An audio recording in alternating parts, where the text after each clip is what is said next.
Lesson of the day. So this lesson is especially for all those white people who now feel that they are victims of 142, or sometimes some say 143 race-based laws. And also for all those non-whites who love to say, oh, the apartheid was better. So this is just a little reminder of the apartheid laws. So, again, Google to the rescue. During apartheid in South Africa, a series of discriminatory laws and policies were enacted to enforce racial segregation and maintain white minority rule. These policies, often termed pillars of apartheid, included the Groups Areas Act, the Population Registration Act, and the Pass Laws. These laws restricted the movement, housing, employment, and education of black South Africans, creating a system of vast inequalities and oppression. So now I'm going to list the rules, the laws. So please, in 2025, see, especially white people, which laws you are excluded from in 2025. So, there's a Group Areas Act, 1950. This act mandated the segregation of neighborhoods and housing, forcibly relocating black South Africans from areas where they were not designated to live. That's blacks, that's non-whites. It should not just be blacks, it's non-whites, okay? So, can you live anywhere these days? Population Registration Act, 1950. This act classified all South Africans by race, white, black, Indian, and colored, creating a racial hierarchy and forming the basis for subsequent discriminatory policies. This is the one you'll always complain about. Okay? Next. Pass laws. These laws required black South Africans, only black, not colored and Indian, to carry pass books, internal passports, that restricted their movement and freedom, particularly in urban areas. The 1952 Pass Laws Act was a key example of racial discrimination. Whites, do you need a passbook? Separate Amenities Act, 1953. This act mandated separate facilities for different racial groups, creating segregation in public spaces like hospitals, parks, and libraries. White people, can you go anywhere? Bantu Education Act, 1953. This act established a separate inferior education system for black South Africans, designed to produce a workforce for white-dominated industries. Whites, are you all getting an inferior education, or is it just the whole nation that's getting an inferior education today? Okay, Land Acts. A series of land acts, including the Black Land Act and the Development Trust and Land Act, set aside a disproportionately small percentage of land for black South Africans, non-white South Africans, leaving them with little economic opportunity. White people, so you see, give our land back. Other apartheid laws. Numerous other laws such as the Immorality Act and the Prohibition of Mixed Marriages Act criminalized interracial relationships and marriages. Well, this we were all under this law. These policies created a system of systemic racism and oppression, denying non-white South Africans their basic rights and freedoms. They had a profound and lasting impact on South African society, resulting in economic inequality, social division, and a legacy of injustices that continues to be addressed even today. Okay, so there's some more.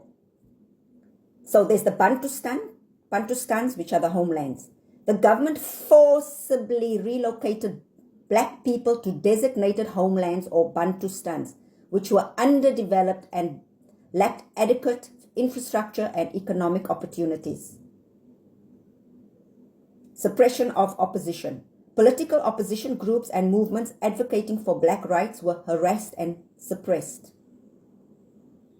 Are you being suppressed politically, white people? Economic discrimination. Job reservations. Certain jobs were reserved exclusively for white workers, while non-white people were restricted to lower paying jobs or denied employment altogether. Okay, maybe the last part, maybe, but when it comes to salary, is there a discrepancy, or is everyone just equal when it comes to salary? Limited access to education. Education for Non-white children were severely restricted and of lower quality compared to that of white children. True. Unequal access to land, we said this already, which is like black South Africans, this is especially only blacks, were limited to living on land designated as homelands or were forced, okay, this is now everybody, all non-whites, were forced to live in overcrowded townships on the outskirts of white cities. Are you being forced to go and live on the outskirts of city, or can you live anywhere in South Africa? White people. Economic exploitation. Black workers, all non-white workers, were paid lower wages than white workers for the same work, yes. And their labor was used to benefit the white economy. Is that happening to you now, white people? You getting lower wages to benefit us? Unequal access to services. Non-white communities lacked access to basic services like sanitation, clean water, and healthcare. Very true. Some townships didn't even have electricity. The first time they got electricity was after 1994. The most important thing that's not mentioned here is about politics. Or did we say that? Non-whites were excluded from politics. Oh, how come I didn't download that one? They were excluded from participating in politics. So they had no right to have political parties, and they had no voting rights. So no representation in politics at all. So white people, put your 140 whatever thousand laws you are always talking about, put them there, and then put these laws there, and then you see in today's world which ones are worse. And the same goes for all those non-white people that say, oh, the apartheid was better. Yeah, like in my other videos where I said maybe it was better for you.